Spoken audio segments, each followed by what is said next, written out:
So we come to al-muhasaba and al-muraqaba, the fifth discussion in the broad sort of theme of removal of inner obstacles in order to allow the culmination of the light of God through us. Now, before we get there, let us construct a prelude to this discussion and revert to a discussion that we had a couple of weeks ago about poverty, the state of inner dire need to God. We need to explain this in order to put today's talk into perspective. So, when we talk about poverty and need to God, we normally do this through giving analogies so that the notion sits well in our minds. If we can imagine the connection between the rays of the sun and the sun, we will see that the rays of the sun are contingent to the sun. Had it not been for the sun, the rays of the sun would not exist. But in the case of poverty, we can take it a level further. If we are in a darkened room, the visibility of the room is dependent upon the light that will make it visible. So once the light is switched on and the room becomes visible, we will say that the visibility of the room is in need of this light. Same way, our existence in its entirety is in need of God. It is like a darkened place. In fact, it is no place, it is nothing to be seen. It is only the light of God that makes us visible. Now, our need is not only for God to create us and bring us into existence, but a continued state of visibility of the room requires a continuous outpour of light. So not only is the initial visibility of the room contingent upon the light or dependent upon the light, its continuance and continuation in visibility at every divisible moment is in need of that light. This is what we understand by poverty, that in our existence we are in need of God, and every moment of our existence, continued state of existence is in dire need of God. It is only then that we understand how perpetual existence increases indebtedness to God. And in that way, every good act that we commit is an act of indebtedness to God as opposed to it being an act that we are doing in the way of God. It is to be seen in that way, of course. For unripened minds, they are incentivized by the notion of I'm doing this in the way of humanity for the sake of God, so I'm doing something for God. If it had not been for this sort of a mindset, nobody would be initiated in the path of God because it would become a non starter and an impossible task. So, of course, the minds are incentivized to do good by saying you are doing this in the way of God, and God is asking you for a loan. Give it to God. He will multiply it and give it back to you. It's a very bodily transaction and interaction with God at a childlike level. But once the minds ripen, we begin to realize that our existence is owed to God. Every aspect of existence is a debt payable to God. So when we give in the way of God, as Imam Hussein says, we become further indebted to God. Now, with that prelude in mind, we come to today's discussion. Al-muhasaba and al-muraqaba. Al-muhasaba means self-accountability. Muraqaba means introspection. In terms of self-accountability, the Quran says, whether you make apparent what you do or you conceal it deep within your souls, God will bring you to account for it. The Quran says, if there is a mustard seed's weight of good or evil, we will bring it out and ask for its accountability. Now, that is a very serious thing that is facing us at the end of the journey of bodily life. And it is frightening. When the Prophet recited these verses to the Sahabas burst out crying. The Sahaba said, "O dear Messenger, we have no hope, therefore." Now, the Messenger is very compassionate. He is very human and he interacts in a human fashion. And he takes into account the humanness of the Sahaba. And he said, "Worry not, your benevolent God is full of mercy. He will find the smallest of excuse to forgive you, even if accidentally, through your own fault, if you hurt yourself, even if a thorn pricks you and causes a moment's discomfort, he will make that into an excuse to wipe out your sins. There is abundance of goodness in your God." The Blessed Prophet interacted with the community through their humanness. Otherwise, there would be no incentive. We would become very hopeless from within ourselves. If somebody tells you, "I will cause you to account for all your thoughts," imagine how defeating that can be for the listener, that I have no hope, and therefore there is really no point of even trying. So we need to understand these things in their own perspective, proper perspective, that we are going towards this discussion, but with that humanness in mind. So slowly, gradually, we have to evolve and progress. So self accountability, it is said within the literature of our masters, that take account of your own self before you are made to give account of whatever you've done. What this means is that there is a whole process in the removal of obstacles that is very potent.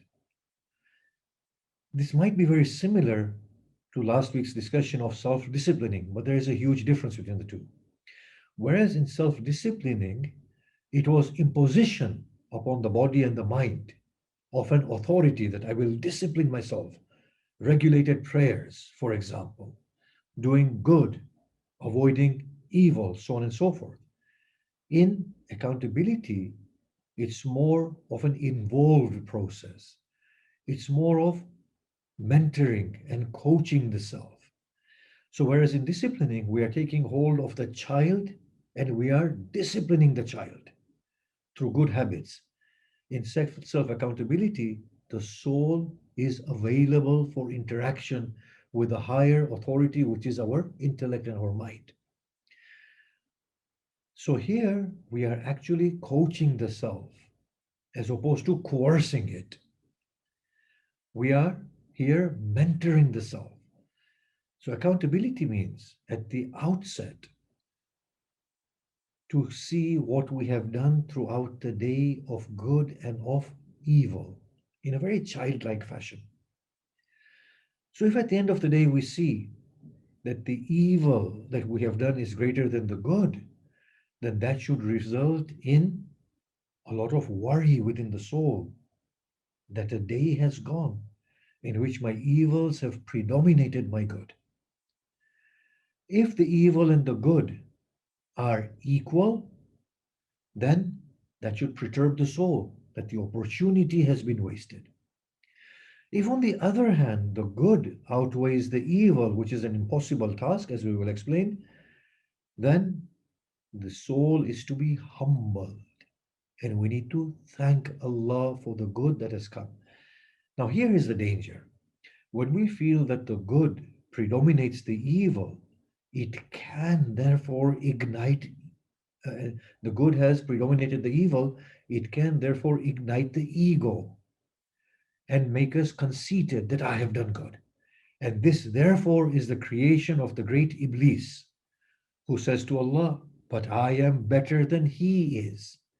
Now, it was that very humility of Iblis prior to this stage that earned him that reward of being the Lord of the angels. Imam Sadiq said, jinns are of three types. Of course, in accordance with the Prophet's hadith. Some are diseases, some are whirlwinds, and some are angelic. So he was of the angelic type of jinn.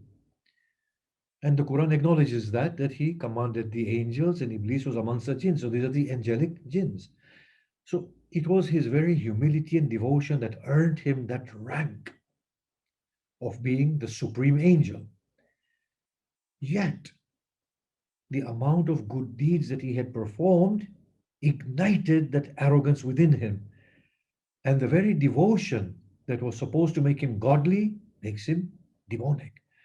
So here is the worrying area, that when anybody finds that their good deeds are outweighing their evil deeds, to quickly remind themselves that they are in a state of faqr. It is all owed to God. If anything good comes from them, it is to be attributed to God. This is what Hussein says, Salamullah alayhi, in his dua, Arafah. He says, Oh Allah, I am within the cradle of sin. What is to be expected from me is inadequacies.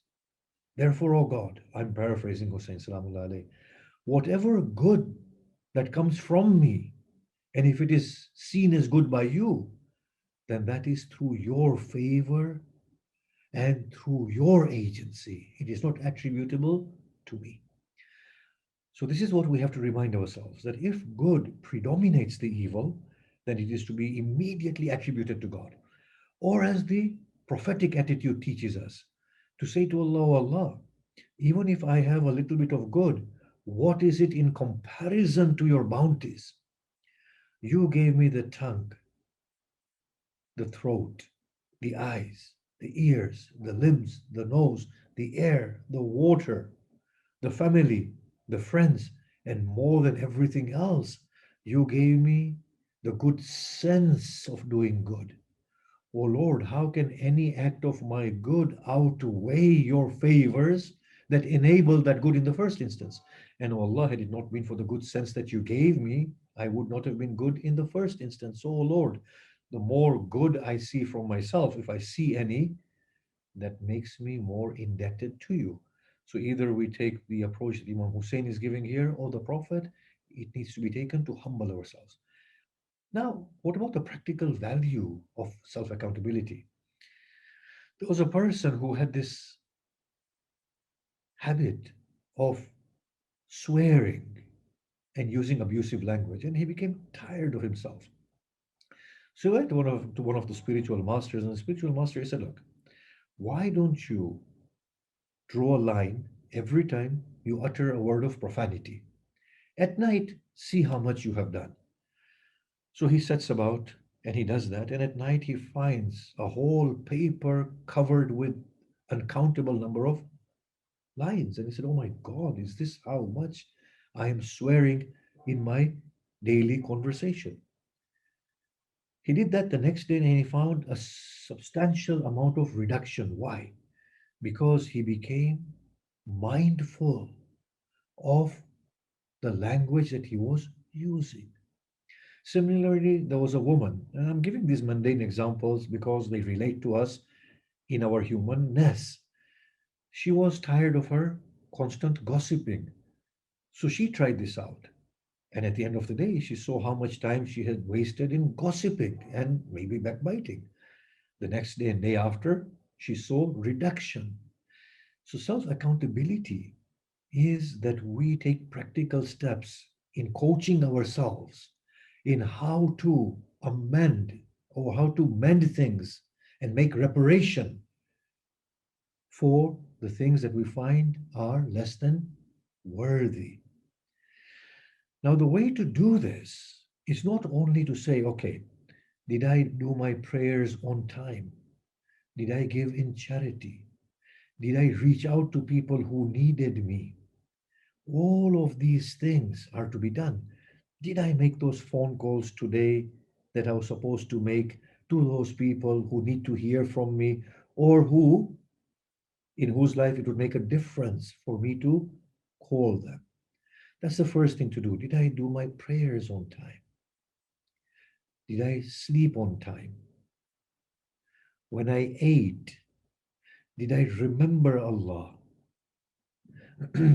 So we go about accounting or holding ourselves accountable for all these good deeds.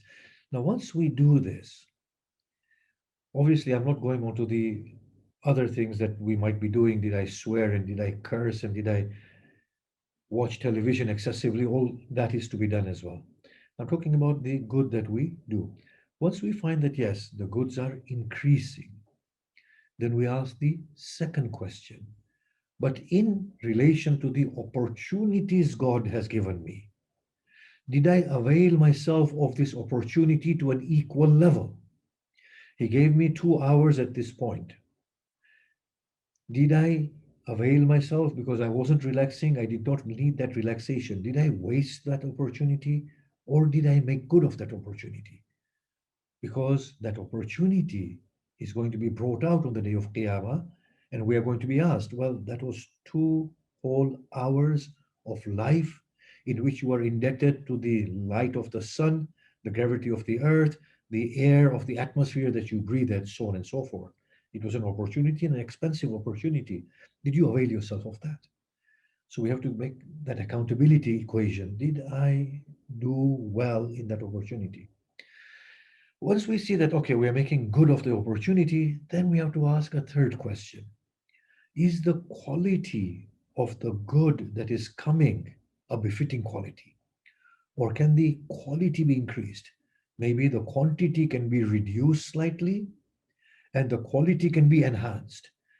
These are the physical steps we take in accountability, self accountability. And as I said, this is about coaching the self, mentoring the self, in which the self has to be involved and there is an intimate availability of the self for being coached. So, this is self accountability. Then we come to introspection. In introspection, what happens is that we are introspecting our intentions and our thoughts that then inform our actions. So at every point, we are mindful that before you think this, is this a wholesome thought? Before you say this, is this a sincere speech? Before you eat this particular substance, is it wholesome for you to consume? Are you hungry enough to eat, for example? Before you watch this particular program that is extremely entertaining and you need entertainment, is it beyond your requirement of being entertained? Is it the sort of entertainment that is befitting for you?